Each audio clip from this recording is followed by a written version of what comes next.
Hello and welcome to Awkward Family Conversations, an intergenerational discussion of topics of interest to millennials and Zoomers.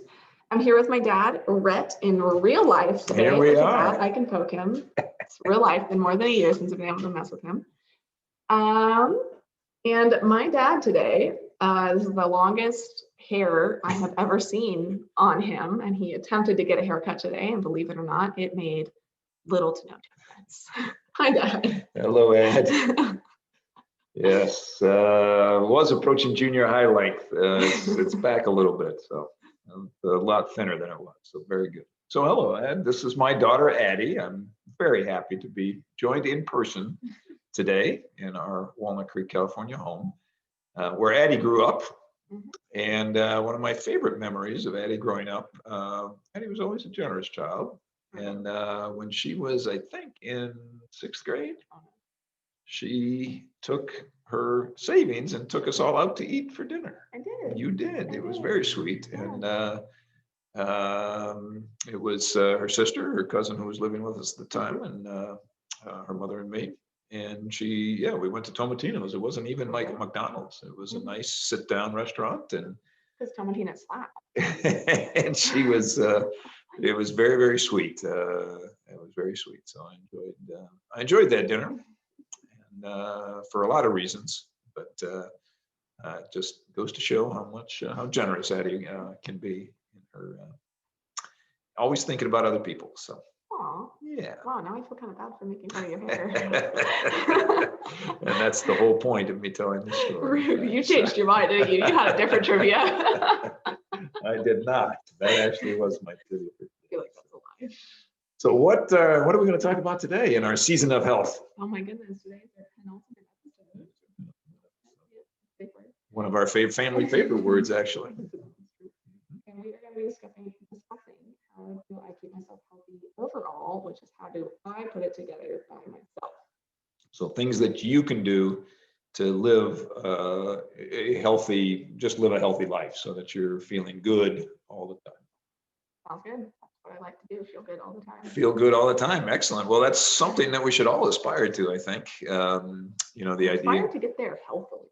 Aspire to get there healthily. Yeah. So we want, we live our lives to enjoy it as much as we can and to accomplish as much as we can and share it as much as we can. And if we're going to do that in a really constructive way, then being healthy, physically, emotionally, mentally healthy, spiritually healthy,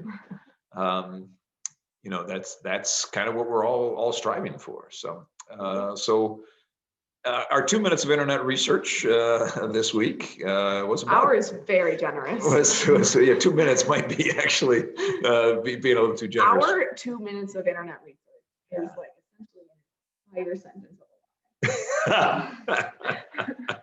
So my not quite 2 minutes of internet research might be the better way to say it, cutting and pasting. But we look to the north, to our friends up in Canada. There is a website, HealthLink BC, which is British Columbia.ca.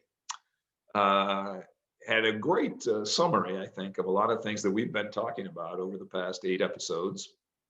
As we talked first about sort of physical health, and then we talked about emotional health and in different ways, from having good relationships with yourself and with your partner and then with your community.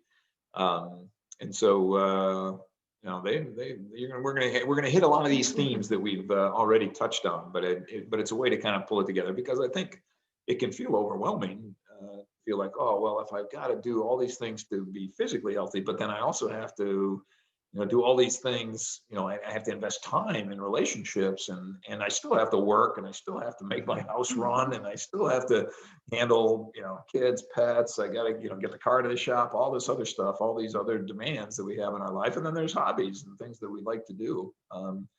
Not to worry. I think we can help you with this. It can be stressful for sure. I mean, life can be stressful, and that's not necessarily a bad thing. I think stress can lead you to do things. Do you have any, how do you think of stress? Do you have good stress? I mean, I definitely do. Okay. Definitely good stress. Actually, my therapist and I have discussed this a lot, especially when I'm about to go home for holidays. We talk about good stress because I tend to get very excited. But travel is also, I'm not a big fan of planes, really. not a big fan of flying. And that predates COVID, by the way. That does predate COVID.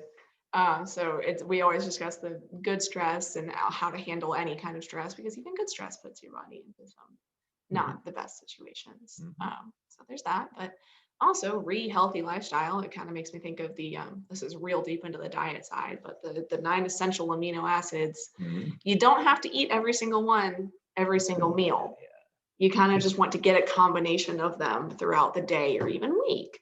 So you don't have to do all of the healthy lifestyle things every single day. You can spend time with your friends one day and spend time with yourself the next day. You can exercise one day and rest another day, and you're still doing all right. Yeah, no, that's absolutely true. You know, we put a lot of pressure on ourselves, and I think generally speaking, you know, when I think of positive stress, I think it's that expectation, and whether those are self-imposed or they come from other people, they can help us achieve more and be more and be better than we would be otherwise. And so I do think there is an element, but of course stress has very negative impacts as well when you're even good stress. Right. Well, yeah, I mean, good stress is fine, but you know, when the stress becomes distracting or overwhelming or painful, I mean, those are things that are not healthy, and we don't want you to be there, and we don't want to be there ourselves. And so but I like the idea that, you know, you want to,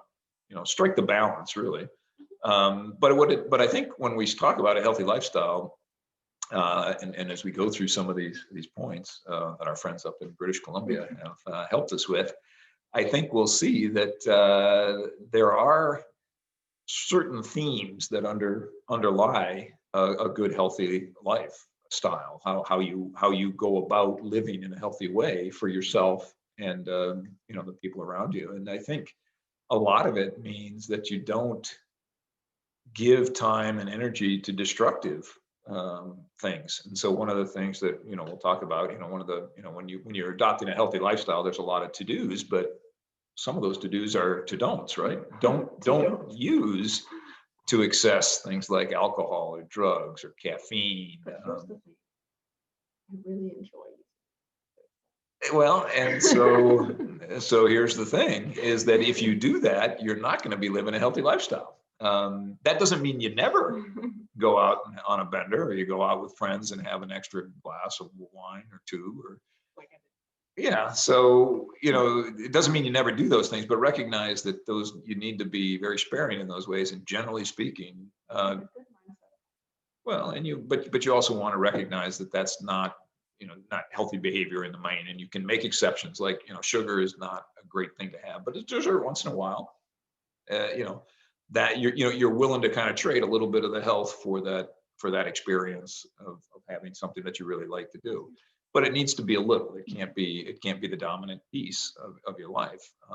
And so, you know, these kind of you know, these themes of if you behave in a mostly healthy way, you can have those exceptions and still be, you know, still be a healthy person and who's living a healthy life. But it does mean that you need to be discipline may not be the right word, but you need to recognize that this you're going to feel better if you generally eat well, if you generally get enough sleep, if you generally have healthy relationships and take the time to nurture those healthy relationships. And so it's not going to leave a lot of time for unhealthy behaviors. And so, you know, let your healthy behaviors crowd out the unhealthy behaviors. One of the ways that I thought about it less of discipline is more of investing in myself. Yes. You're worth taking care of. You're worth investing that energy that it takes to make a healthier meal, and the energy that it takes to not order another glass of wine when it would be very fun to get drunk. Kind of thing. Invest in yourself. And then that kind of reframes the whole discipline argument of deprive yourself from things you want to do and instead make it, no, I want to be healthy, so I'm going to take these steps to be healthy. Right. Being healthy shouldn't feel like a sacrifice. So reframe it so you can exactly. And we will talk a little bit about how you frame things. You know, and this is more about sort of that mental health and emotional health aspect, is framing it as something you want to do. And you may not, you know, you may want to have that, you know, tequila shooter with your friends instead of saying, you know what, I'm going to just do water this time around. But you're going to be better off by sort of recognizing, you know what, I'm going to feel really crappy and I'm going to lose tomorrow if I if I haven't have any more of these, I'm not going to be able to use my time productively tomorrow. And sometimes you'll be willing, if it's a bachelorette or bachelor party, maybe you're willing to make that trade. This is something that happens just once in somebody's life, and you want to be part of that, and you're willing to sacrifice a couple of days for that. But if you're doing it every Friday night, every Saturday night, you're starting to burn a lot of extra time. You're like, when you're doing it at a bachelor party, you're investing in a friendship. You are. That's You're true. investing in relationships with other people. When you're doing it every Friday night, what are you investing in? Yes, that's true. That's and not only that, but what's the opportunity cost of that decision? Economics. Exactly. So anyway, so here, so when we start talking about a healthy lifestyle, it starts basically with three things: eat a healthy diet, exercise regularly, and get enough sleep. Did not see any of those. No, but that's it. I mean, and that's that. What we should do? We should do an individual episode on each one of those. Yes. So go back a few episodes and you'll find an individual episode on each of those things. 3 and 4, maybe. Yep. That'll help you. That'll set you up with, that behaviors, those behaviors that will create the foundation for a healthy life. And those are physical things, but they have mental and emotional repercussions and consequences as well. Yeah, and so when you look at a healthy diet, what is that? Well, we talked about that. We're talking about a lot more fruits and vegetables. Most Americans don't get nearly enough fruits and vegetables. So invest a little bit more of your diet in those fruits and vegetables. Learn how to cook vegetables maybe in different ways. I was had a terrible diet until well into my 20s, and maybe even to my 30s, and because a lot of it just was I just didn't know how to cook vegetables so that they tasted good. I was used to canned vegetables or things that were, prepared in ways that didn't bring out the best flavors. And so, we've got, you got the world at your fingertips with your phone and the Google. Look up recipes, vegetable recipes, and the Google and the interweb. Look up recipes and find ways to cook these fruits and vegetables. The second thing is cut back on animal fats. So, dairy is fine, but maybe not so much cheese, maybe not so much whole milk. And if you are a person who loves animals, you'll find that spiritually you get a lot more into when you cut back on. Yeah, and then if you're going to do proteins, plant-based proteins, tofu, soy, lots of different things. Soy has all 9 essential amino acids, bringing it back. There you go. So so fabulous opportunity there. And then lean proteins. If you are going to eat animal products, then lean proteins, not the not the ground beef with 15% fat and those kind of things. So try to find the lean cuts, and the things like turkey and ham, poultry is generally lower in fat. Certain cuts of beef lower in fat. A lot of fish is really healthy from that perspective. So when you're talking about a healthy diet, it's really kind of those three things, right? Let's increase your fruits and vegetables. Let's decrease animal fats, and then look for lean proteins. You do those things, you're off to a great start. Then on top of that, layer in what we talked about before. Let's cut out the caffeine and the sugar. I mean, a cup of coffee a day is not going to be a problem, right? But if you're going to have a pot of coffee a day, that could start to interfere with your sleep, and we know how important the sleep is, and getting enough. You need your recovery time. Your body and your mind both need recovery time, and it's really critical to get enough sleep. And that's probably the area where we collectively do the worst as people. We typically don't get anywhere near enough sleep, and a lot of us are in this situation where we don't get enough sleep. And so, if there's one thing that you can do, probably sleep would be the thing to start with.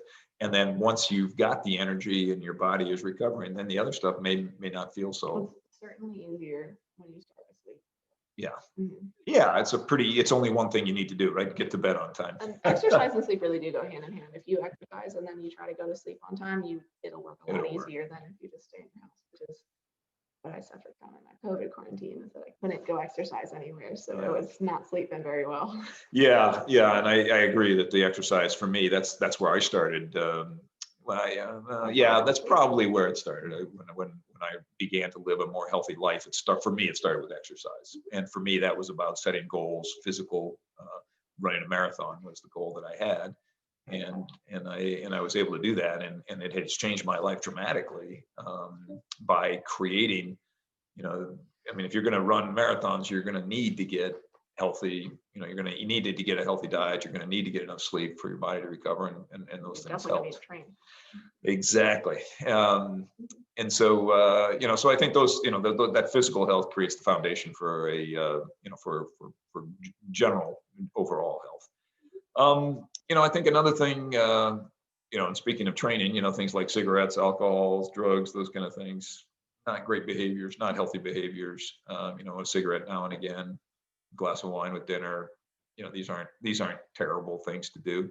They're not going to derail you, but if you're smoking a pack a day, if you're smoking weed all the time and bringing that smoke in, if you're using other drugs that, stimulants or anti-stimulants, I don't know what, depressants, I guess. Yeah, so you've got stimulants and depressants. I mean, those can mess with your hallucinogens. Those will mess with your body chemistry and really undermine what you're going to want to do to live a healthy lifestyle, which is to be able to find the energy in yourself to do the things that you want to do, and that your mind and body are aligned and working together to do whatever it is that you want to do with your life. And so do those things, those behaviors will set a good physical foundation for you. And then when you're talking about your mental and emotional health, work at anything you're doing diligently, but not frantically. You want to leave enough energy.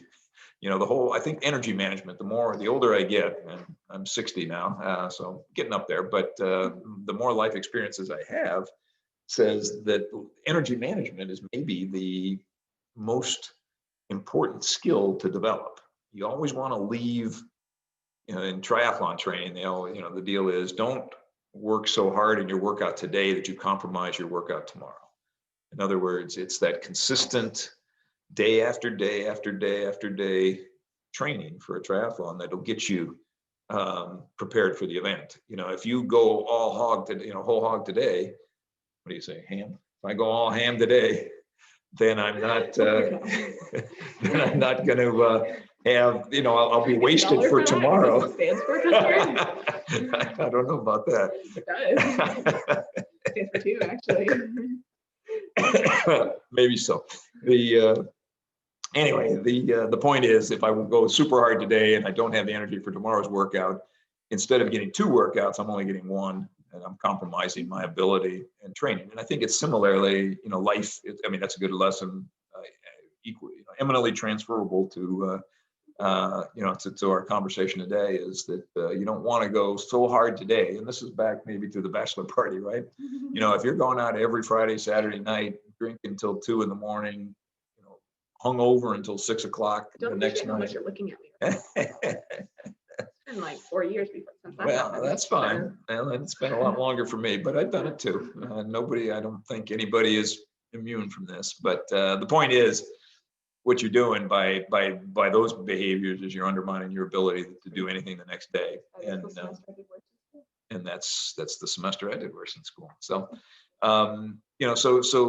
make sure that you're giving yourself a break, that you're throttling your energy and leaving energy for the rest of the things you want to do. So don't go full throttle to the bottle. Don't go full throttle to the bottle. Right. Exactly. Part of a healthy relationships is asking for help when you need it. If you're struggling with things, you've got yourself, you've got your partner, you've got your friends, you've got your family. Use the resources that are available to you when you get stuck. Try to fix the things you can. But if you're spending a lot of cycles trying to, if you're basically spinning your tires and you're not getting anywhere, reach out to your network of resources and ask and tell them what's going on and see what ideas they have. And maybe just talking about it is enough to kind of break the logjam and get you back on track and get going. Because we're all going to be in those situations. And we've talked about those.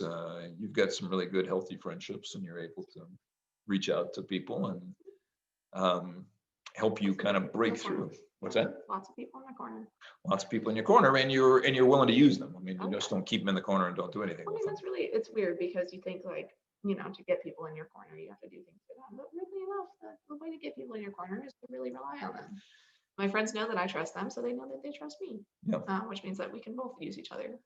And that's right. I think no, that's a good point to make. Is that friendship doesn't mean keeping it in reserve. It means actually engaging, and you're not always going to be happy. You're not always going to be fun to be around and everything. And your friends kind of know that. And yeah, if you are authentic with them, even when you're feeling crappy, they feel like, okay, she trusts me enough to be vulnerable or to let me know what she's thinking. I can reciprocate, and that's really what relationships are all about, is sharing. So share those relationships when you need the help, and even when you don't, when you're feeling good, share that too, right? When you get stuck though, back to kind of take a break, sit down, do some deep breathing, some meditation, some journaling. Just find your mantra, whatever it is. Spend some time giving some distance to the problem that you're working on, and see how that works. So when we talk about take a break and manage your energy, leverage your relationships, but also be okay kind of sitting back and reflecting a little bit, slowing down enough to kind of take some time to rethink this. And then finally, what we talked about just a few minutes ago about reframing. A lot of times we feel stress is created because we feel judged, or we feel that a certain outcome is what we have to deliver. And we doubt that we're going to be able to do that, or we're not going to be able to do it in time. I mean, there's a lot of things and that create stress. Expectations can create a lot of stress. And I think, reframing is a really powerful tool to say, okay, well, wait a second, maybe this, what is what happens if I fail at this, or if I can't deliver on this thing that I'm doing? What does that look like? And give yourself the courage to explore that, because that oftentimes that fear comes like, oh my God, something bad's going to happen. Well, let's talk about what's possibly bad about that. And it won't be pleasant necessarily, but maybe by thinking about it, you can find a different way to say, okay, maybe I need to think about this differently. Have you done any? I mean, what? The thing that immediately comes to mind actually was just like an illustration of how powerful reframing can be. I talked about this class a lot in personal growth and family class last semester of school, and I think it was like the second week or something. The professor wrote on the board, like, put your phones in this box with an arrow down to a little cardboard box, which is, like something you did in middle school.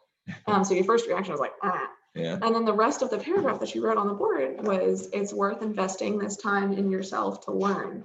And so we all put our phones up in the box. And when she asked us, as soon as the class started, she was like, okay, let's talk about your immediate responses to this. And a lot of people were like, when I first read the first sentence, it was like, I'm not 12. Yeah. I don't need to do that. And then reading the rest of it was like, oh, yeah, I can do that, because it reframed it in a way of, instead of being like, I don't trust you not to be on your phone. And instead it was like, you are worth putting this time and effort in. So it just kind of illustrated the power of reframing that argument, is not just like, oh, pay attention in class, but pay attention in class because you want to be here and you want to learn. Right. Instead of saying, I don't want you distracted, so I'm going to take away the distractions, it was, we're going to take away the distractions because you deserve to learn, and this is how and you'll be more effective, and this will be better off for you. Yeah. No, that's a great example. I think, reframing things. I was trying to think of examples of my own, and none come to mind right away, but I know it's happened in the past, and it often is. And this is, leveraging resources, leveraging other people. There's been work situations where, okay, we've got, we're doing this project and it's not coming out the way we expected. The data is not good and we're not getting a good read on this. And,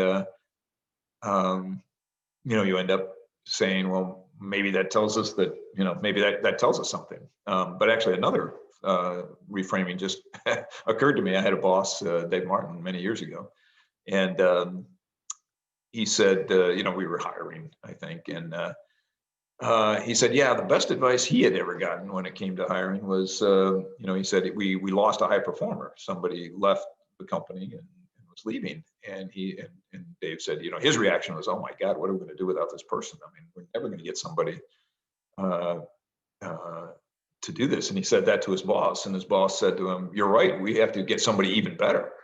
And you know, here's our opportunity. You know, that the person who left was great, but not perfect. And so let's see what else, you know, let's see what we can build on to get somebody who's even going to be better. We break up, and I each spend the time being like,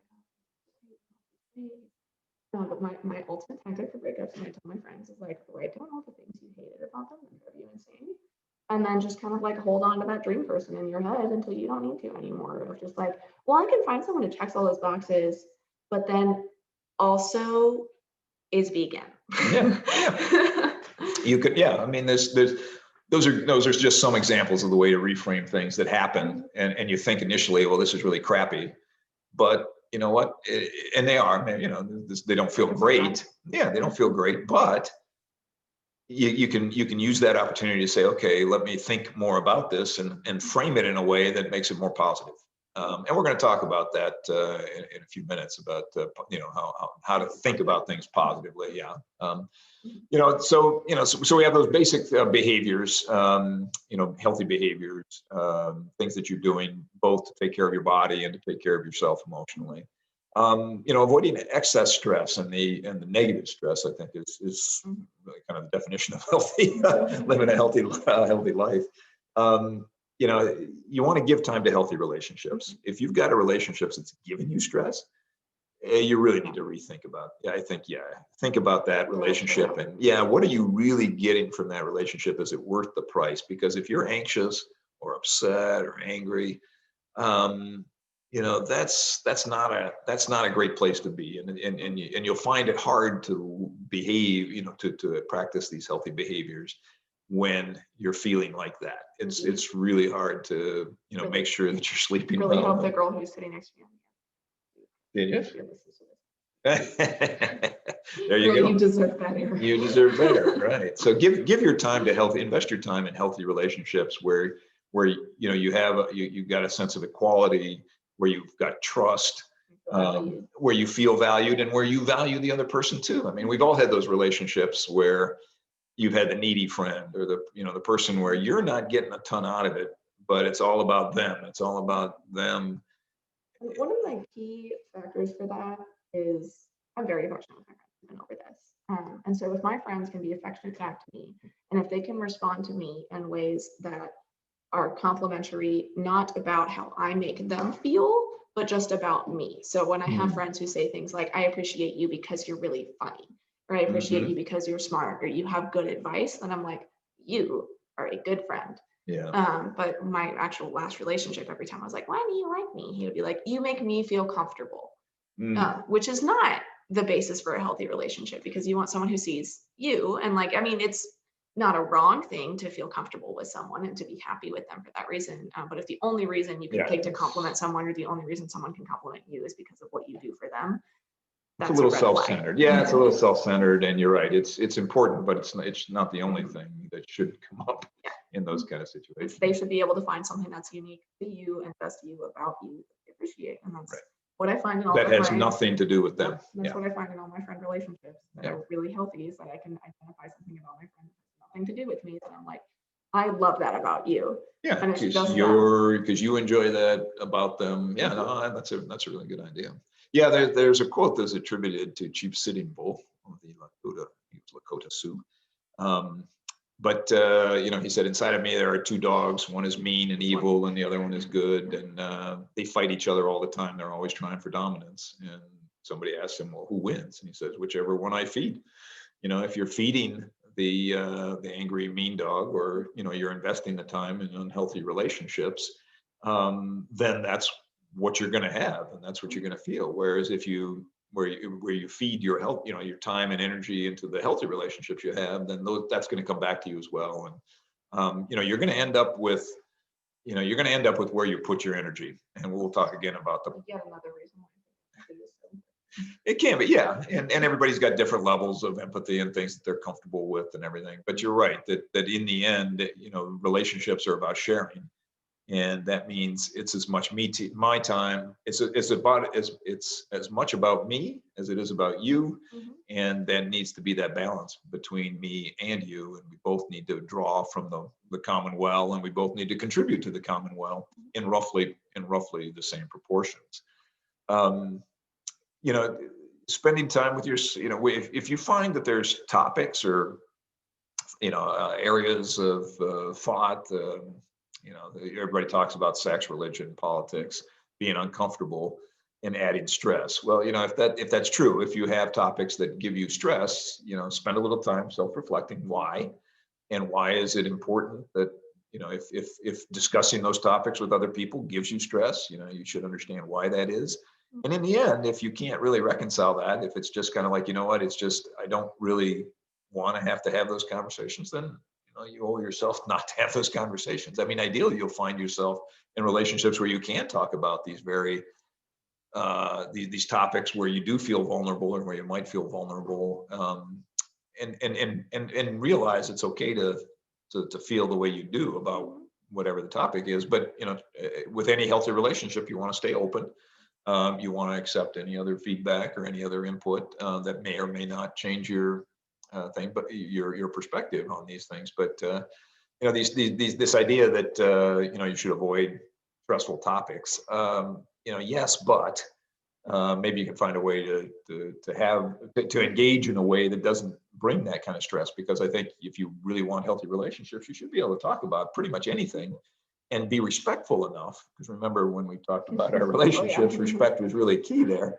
Respect the other person, and that they're a thoughtful person who has, and this is especially true now in our political climate, where people don't respect each other's. If you think, for instance, that taxes should be low, then you're a money grubbing so-and-so who, is selfish. Well, maybe, but maybe not. That's not a very respectful way to think about somebody, and especially if you're in a relationship, and that's not a way to think about it. So, find ways to talk through these, through these situations with people you trust in a way that's respectful and open. And I think that's, when we talk about stress and trying to manage stress, we can go a long way for that stress that comes from relationships by being more respectful and recognizing that people they are thoughtful and they are thinking it. Circles back to the tagline of this podcast, which is to be intentional. Yes. Which is, it ties into the hot button word of, honestly, like 2019, but it still exists now, of mindfulness. Mindfulness, yes. And it's so easy when you see things like avoid excess stress. Like when I went through all my GI struggles, all the doctors were like, have you tried reducing stress? And I was like, thanks, I'm 18 and in college. What do you want me to do? Right. But the thing that I found actually was that mindfulness, being intentional of knowing why I'm where I am and what I'm doing. And when I start getting that stress of just being like, I'm breathing, I'm touching this thing, I'm here at this moment. So that's why being intentional becomes so important, is you want to be mindful of what you're doing and where you are and who you're with and how you feel. And that's how you identify your emotions, is sitting in that moment and being like, I'm sitting in my calculus 2 class and I'm feeling stressed. Why am I stressed? Instead of just being like, I'm stressed, and leave it at that. Yeah, that's right. I think the surprise adds to stress, right? I mean, if something happens, it feels like it comes out of the blue, you're gonna be blindsided. And that'll create its own anxiety and its own pressure, as opposed, the more you can anticipate, and I know that, we all know people who have anxiety challenges, and me. Yeah, and so there are techniques, and one of the best techniques is to think ahead, get places early, give yourself enough time. And even when that's not possible, just sit with it. Yeah. Life is happening as it is happening. You can't do anything about a lot of life. Yeah. So when you can think and sit and be like, this is what I can control, embrace that, and then let go of the rest of it. Yeah, I think there's the more you can think about, and I come back to anticipate, which may not be entirely what I mean, but the more you can prepare yourself for a stressful situation. You know, you're flying, right? You flew yesterday, you knew that's stressful, so you get your, you know, your snacks figured out, your water figured out. Oh, yeah. You know, I had a very long list of Yeah. literally every single thing, like down to like hairbrush, comb, that Yeah. scrunchie, that scrunchie, that scrunchie, that clip. Yeah. Like every single thing. That way I wasn't going to be thinking about what I forgot when I was Right. in the airport, or, Right. oh my God, I didn't bring my meds. Like I wrote every single med I was going to bring. I have 4 prescription bottles that are in my backpack and I wrote every one down. Well, that actually reminds me, when I was doing the Ironman triathlon, we have very involved checklists because you don't want to forget any gear. You don't want to be out in the middle, you know, coming off the bike and realizing you don't have your running shoes. That would be pretty extreme, but you know, Yeah. maybe you don't have your nipple guards or something. So the Can I get chafing. a color for that? No, you cannot. Please. The chafing on the nipple Can is I get very a, tough. I think nipple's a bad word. I'm going to take $1 for every time I say nipple. Not. It's a biological term. Terrible It's a word. totally thing. In Terrible fact, that was my run today. I Dad, was chafing my father, nipples. father. So- Can I get a trauma dollar? No, because you know me still thousands of dollars for that. Just from my birth. Just for your birth. Yeah, just your birth alone. That's true. Very earthy birth for our ad. So anyway, so yeah, so the stress management is one of those areas that you know, we want to pay attention to and minimize that we can, recognizing that, as we talked before, stress can be positive too. So one of the things they talk about up in our friends from north of us in Canada talked about you know, doing physical activity and using your body, because one, that's a way to reduce stress. If you're spending energy moving your body, that's less energy you have to give to anxieties and the negative thoughts, and it makes you sleep better. There's a lot of great things. Yes, so regular physical activity is really important. If you can do, you know, 30 minutes of moderate physical activity a day, and by the way, brisk walking is probably the best, healthiest exercise that you can do. It puts less stress on your body so you don't injure yourself like you would if you were running. It's fully weight bearing, so it's great for not just your muscles, but your bones and your connective tissues as well. And you know, it doesn't, you know, you get a little sweaty maybe, but it's not uncomfortable. And again, you know, unless you're training for an event where you need aerobic fitness, brisk walking is fine. So go for it. And if you can incorporate that in a commute or around a lunch thing or something, you know, that's one of the best gifts you can give yourself, is a 30-minute walk every day.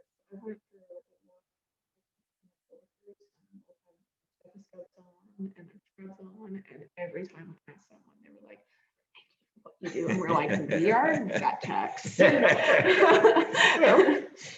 you're welcome, but I don't think that's what you're going for. Yeah, they may not, they may have thought it was, yeah, that's still essential, early on. Still essential workers. So that's good. So anyway, use your body, get out, 30 minutes brisk walking every day, and that'll take care of your physical activity piece. You know, eat your fruits and vegetables for your diet. Get your sleep at night, and then have healthy relationships. Those are all great. Another thing that's important, and we talked about this a little, we've touched on this already, is thinking positively. So if again, we're back to kind of sitting bull's dogs, right? Only we'll change them from bad and good to positive and negative, or challenge and opportunity. I mean, if you're feeding the dog that only sees the challenges, you're going to be overwhelmed. There's always things. I mean, there's no risk-free path in life. And something in the pandemic. Yeah, really accurate. But even before the pandemic happened, you know, nothing is risk-free, right? I mean, you can walk out and trip over the curb and break your ankle. I know somebody that happened to. Risk, so. And you fell down your stairs, right? I mean, there's no just walking out your door, so there's no risk-free thing. But having said that, so you can find something to be scared of, something to give you anxiety, something that will terrify you, something that will you know, tear down that your self-esteem and your confidence and being able to handle whatever life throws at you, or at the same time, and this is true even in the pandemic, right? There's still tons of opportunities out there. There are new ways of thinking about jobs and doing work, and there's new ways of interacting with your family. And I mean, think about. I mean, I was when I was working at Charles Schwab, Oh no, it was before that. I was working at Pacific Bell, and we had an offsite, and we were talking about creativity, and we had to walk 10 steps, and every time you had to walk it differently than had been walked before. So, so the first person just kind of walked. The second person skipped. The third person walked sideways. The fourth person walked backwards. And, and there was 30 people there. And so, I'd come up with it was kind of like, okay, well, I've got to do my walk. What am I going to do? And I'd be like, okay, I'm going to do this. And then like somebody would do it. And I'd be like, oh, I got to come up with it. Anyway, the point was we all went through the line twice.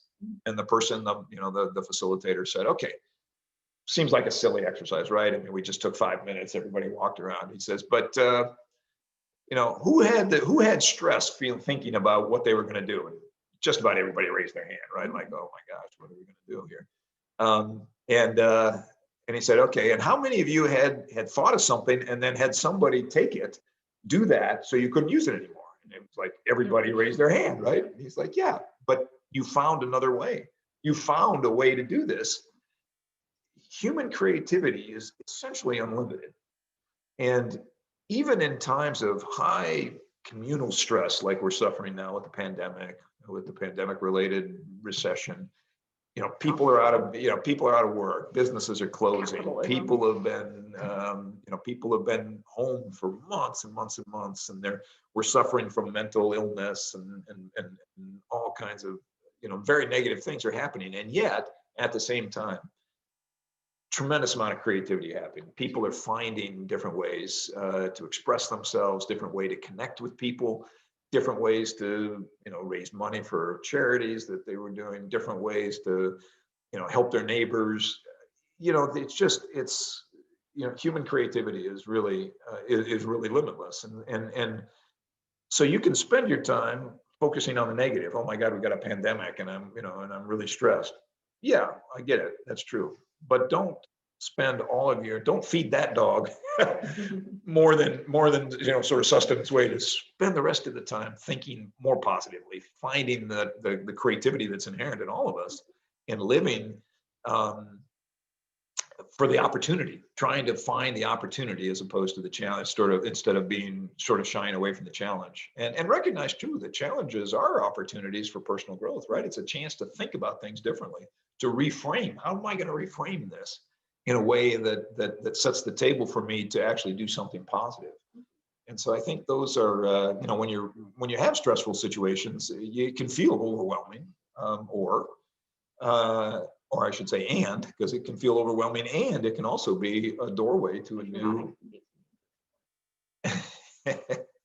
Discrete mathematics, baby. Fair enough. Not super good at math, so. But all anyway. this to say, it does actually blend into your next point. After the next point, be willing to adapt one. You have to think positively, but also be willing to act on that. Yes. Yes. And so adapting is hard and also very fun.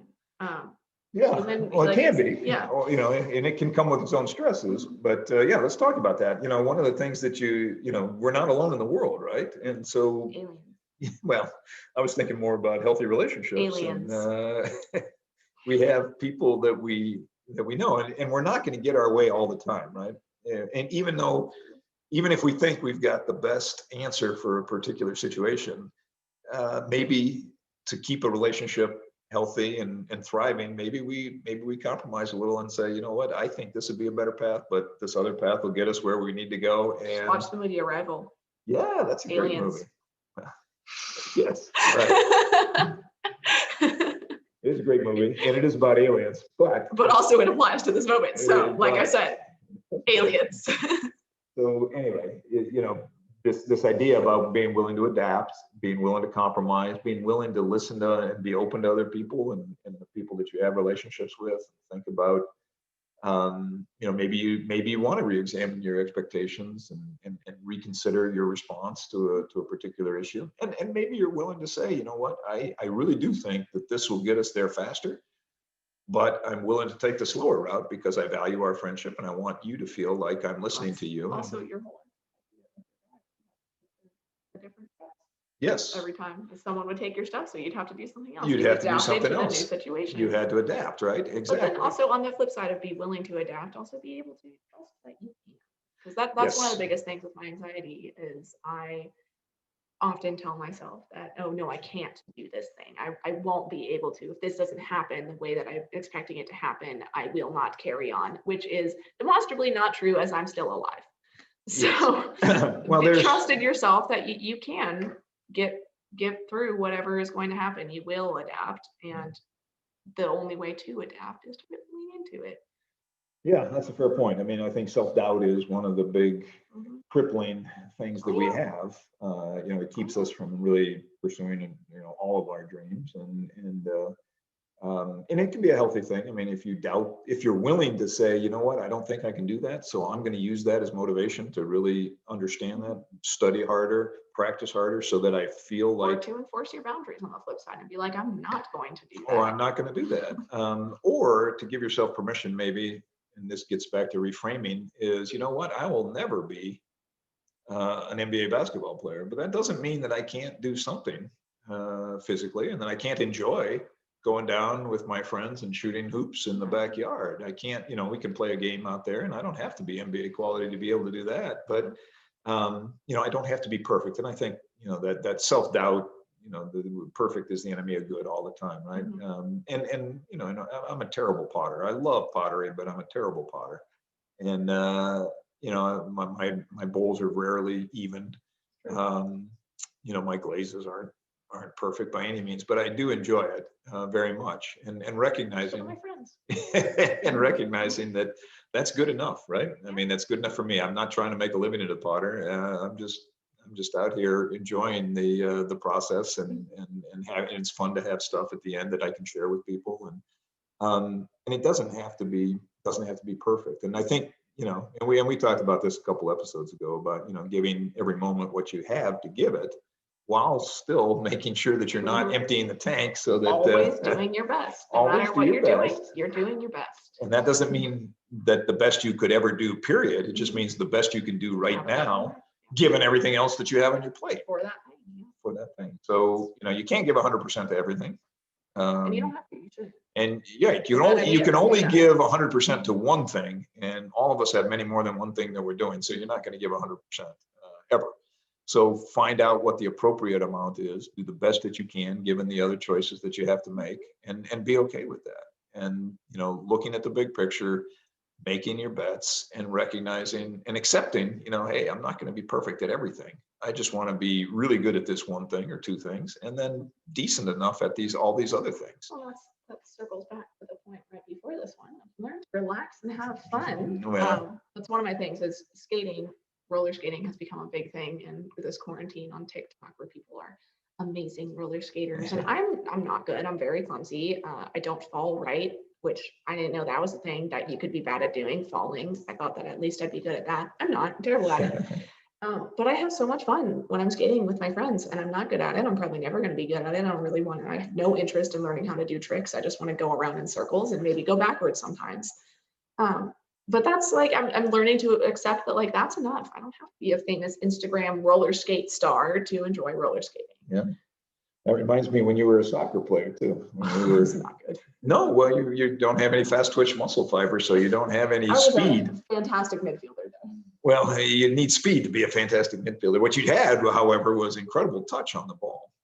You could put the ball anywhere you wanted, passing wise, and that was true for volleyball too. Is you had incredible touch.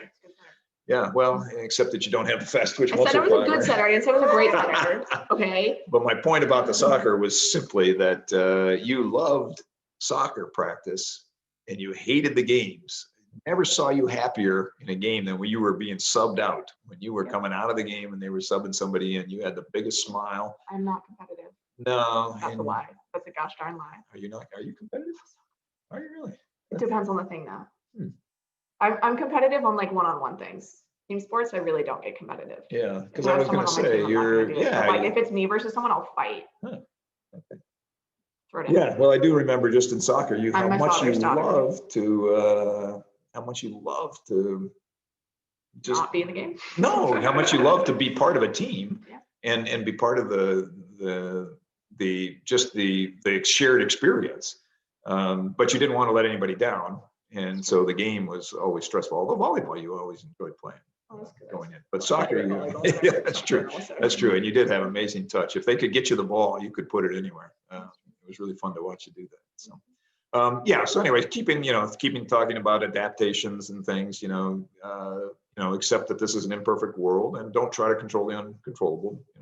Addie's already talked about how empowering that is when you realize, this is just happening. I just got to accept. I don't know are my 3 favorite words in the English language. It is so fun when someone asks you a question or something's happening and you can just say, I don't know. Yeah. And you just let it happen. You just sit there and let it occur. It is the best feeling in the world. But you have to say, I don't know. You can't just sit there and not know and be holding on to the idea you have to know. As long as you say, I don't know, it's so much easier. It's very nice. 10 out of 10 would recommend. Outstanding. Yeah.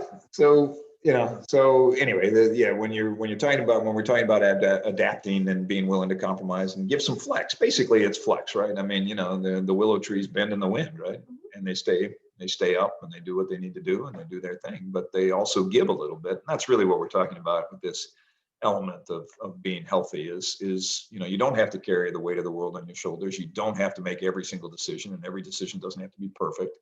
No one's expecting you to. Other than No, the biggest thing too is when I started saying I don't know, I was probably 20. Yeah. When I started actually saying that to people, and shockingly, friends still loved me, family still loved me, people trusted me more. Yeah, because you're honest. Yeah, because you're honest. Yeah, I found that, and I think we've talked about this on previous episodes too. That when you acknowledge your shortcomings, or just the things that you don't know, it gives you tremendous authority, because people are like, I can trust that person because they told me something that was probably hard for them. Too. And you can trust yourself. It just I don't know are great words to use. Use them all the time. Yeah. Yeah. Anyway, flex. Unless you do know, in which case this is mostly directed at women. Don't say I don't know. If you know the answer, give it with confidence. That's right.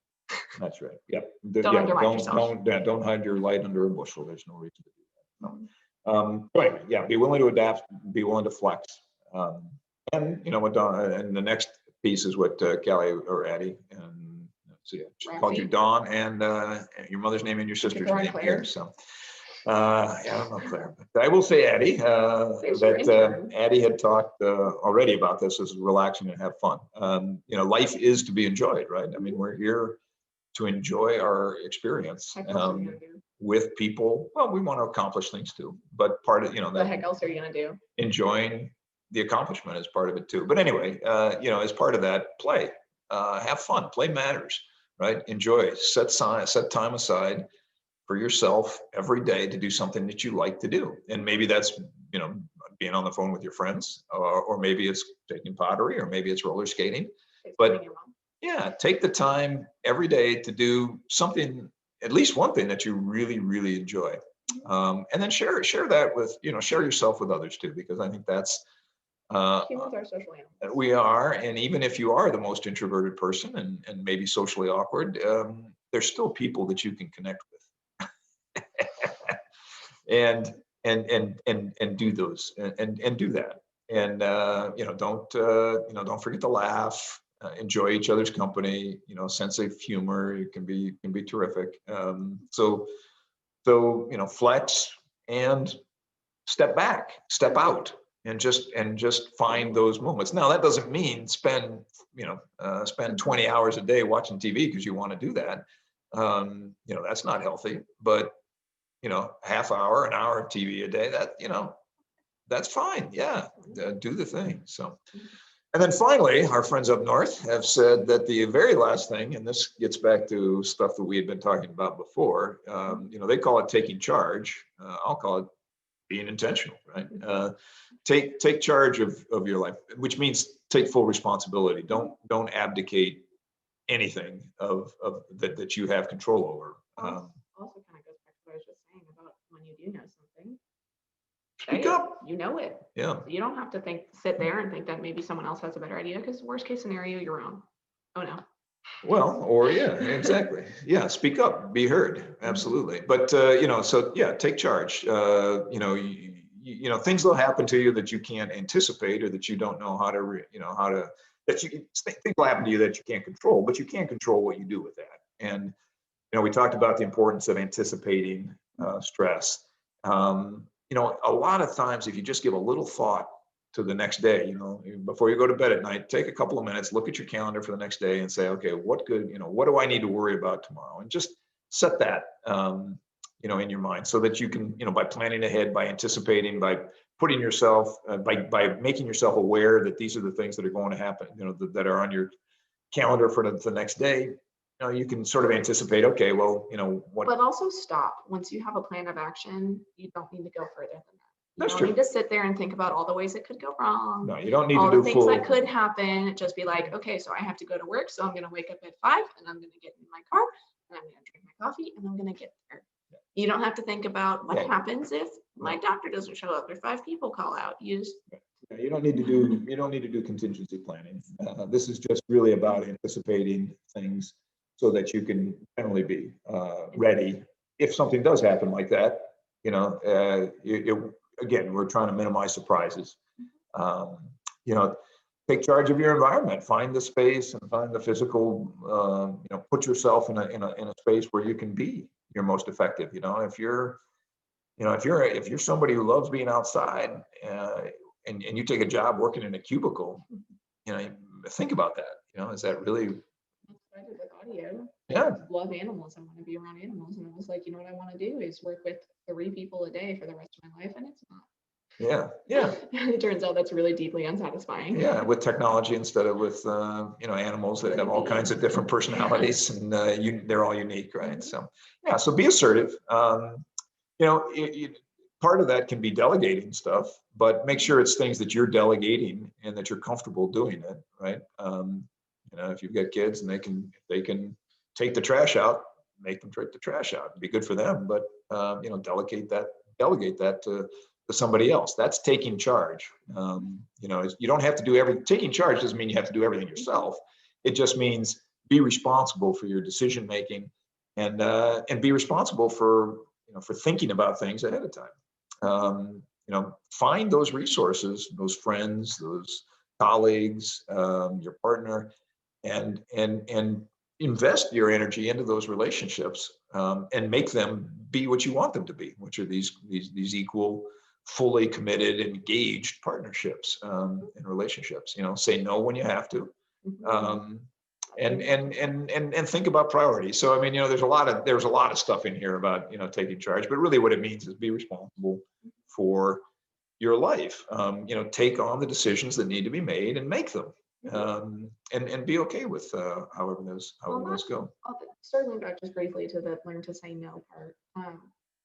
Saying no is hard, and one of the important parts of saying no is being honest why you're saying no. Because what I found and what I tell a lot of people and my friends when they're like, I don't know how to say no to this, or I don't know what to say to this, I don't want to do it. I'm like, say no and say why you're saying no and give them the honest reason why you're saying no. And if the person who you are rejecting or who you're saying no to freaks out or doesn't accept that reason, then you made the right choice. And if they accept that reason and they're like, great, thanks for your honesty, then you made the right choice. So it's really important when you say no to follow that with why you're saying no. Yeah, we and talked to about, be honest about that with yourself too. That's helpful. Yeah, we talked about that with the with the relationships, and that's part of the respect, right? I mean, give people the respect. Yeah. If somebody's going to tell you a decision, that you're going to want context, you're going to want to understand why. Yeah. So respect that person to do that, whether you're breaking up with them or whether you're just like saying, I don't want to go to. Like, hey, can you work overtime? And I'm like, no, I'm exhausted. Yeah. I can't work overtime. And I've had bosses who were like, are you sure? And I'm like, well, you're a jerk. And I've had bosses who were like, that's totally fine. Take care of yourself. Yeah. And either way, I feel affirmed in my decision to not take on overtime. Right. And if a boss has a particular issue with that, then that tells you about them too, right? I mean, it's like, oh, they're not really interested in my well-being. They're interested in their productivity and their bottom line. And that helps, being the honesty and saying no and being honest with yourself while you're saying no. Yeah. All right. So that's pretty much it. So a lot of stuff that we've covered before, kind of all shoved into one episode here, but start with that physical health, sleep, eat well, again, vegetables, cut down on animal fats and go lean proteins. Get enough sleep, make sure you're doing that. Invest your time and energy in healthy relationships, own your decisions, be intentional, all of that stuff, but give yourself flex and give yourself time to enjoy things that you like doing too. And so, all of these things, you can actually create a pretty good life. You can practice a lot of these behaviors and still have room for your work, still have room for your hobbies, still have room for these things. It's just about being in this life in an engaged way, committed to healthy behaviors. And, we talked a lot about some of the unhealthy behaviors and how those can undermine a healthy life, mainly because what they do is they make it hard. If you're not eating well and you're not getting enough sleep, you're not going to be able to do a lot of the things that, will end up helping you. And so, and we talked about this when we were talking about the diet and exercise and the sleep, is that a lot of these things can be self-reinforcing or reinforce other good behaviors. Once you start doing some of these healthy behaviors, it becomes easier to do a lot of these other things. And again, sleep is, you pick one thing, I would say sleep, because you're probably not doing it based on stats. You're probably not doing that well. And then, the last thing, the other part of that is it can change. It can give you the energy and that you need to do to tackle these other changes in your behaviors. So that's what we have today in person. Venmo Tally. I don't think we have any Venmo. You owe me like $3. I don't think I do. Well, the nipple is not, and nipple chafing is not. $3. Not $3. $3. Pay me back for the car I bought from you. $3. I don't think so. We're gonna have to take this offline. We don't have anything that needs to be researched. I don't think we had anything there. So what are we going to talk about next week? Our final episode of season 2. Our season finale of season 2. We're going to be talking about, similarly today, managing your health, but what happens when you can't do it? What happens when all these things are beyond you, when you are struggling? How do you then ask for help? How do you lean on that community you feel? Sounds like a